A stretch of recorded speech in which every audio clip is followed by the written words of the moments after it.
प्रधानमंत्री नरेंद्र मोदी के मन की बात कार्यक्रम को उत्तर प्रदेश के अलग अलग शहरों में बड़े उत्साह के साथ सुना गया। प्रयागराज में यूपी के कैबिनेट मंत्री नंद गोपाल नंदी ने संगम नगरी के स्थानीय कार्यकर्ताओं और नागरिकों के साथ इस कार्यक्रम को सुना। उन्होंने पीएम मोदी के संदेश को जन जन तक पहुंचाने की बात कही। और प्रधानमंत्री जी ने 121वां ये एपिसोड है। इस पूरे देश को, इस देश के 140 करोड़ लोगों को अपना परिवार मानते हैं, परिवार के साथ बैठते हैं। और न केवल बैठते वन वे नहीं है कि वो कुछ भी बोलते हैं और पब्लिक सुनती है। देश के 140 करोड़ लोग को आमंत्रित करते हैं, उनके सुझाव, उनके क्षेत्र में क्या अच्छा हो रहा है, उनके क्षेत्र में क्या समस्या है, क्या अच्छा कर सकते हैं। तो निश्चित रूप से जो महीने का लास्ट संडे होता है, उस लास्ट संडे पर आदरणीय प्रधानमंत्री जी इस पूरे देश को, चाहे यूपी में कोई बैठा हो, चाहे बिहार में कोई बैठा हो, चाहे तमिलनाडु में कोई बैठा हो, चाहे महाराष्ट्र में कोई बैठा हो, कश्मीर से लेकर कन्याकुमारी तक सबको जोड़ देते हैं। सबको लगता है एक भारत श्रेष्ठ भारत की जो परिकल्पना है वो साकार होती हुई दिखती है।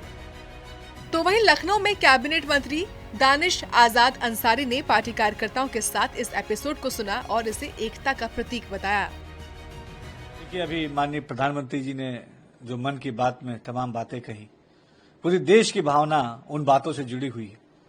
माननीय प्रधानमंत्री जी ने भी शोक व्यक्त किया और पूरे देश की संवेदना जो परिवार है जिनके ऊपर यह हादसा हुआ उनके साथ है। जिन आतंकवादियों ने इस तरीके के कायराना हरकत को अंजाम दिया है, निश्चित तौर पे ये क्षमा योग्य नहीं है। और भारत, ये आज का भारत है, ये दुस्साहस उन्होंने किया है, जो कायराना हरकत उन्होंने की है, इसका कड़ा और मुंह तोड़ जवाब देने के लिए भी पूरी तरीके से तैयार है। पूरे देश की भावना उन परिवारों के साथ है और जो भी इस घटना के पीछे है, प्रत्यक्ष या अप्रत्यक्ष रूप से, उसको सख्त से सख्त कार्रवाई का सामना करना पड़ेगा, ऐसा हम पूरा विश्वास दिलाते हैं।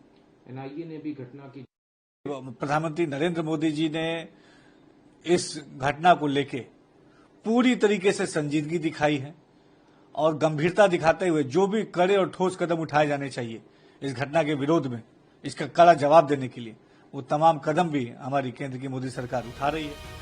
दूसरी ओर अयोध्या में बीजेपी के नेता वेद प्रकाश गुप्ता ने रामनगरी के लोगों के साथ मन की बात सुनी और इसे देश की प्रगति का मंच करार दिया।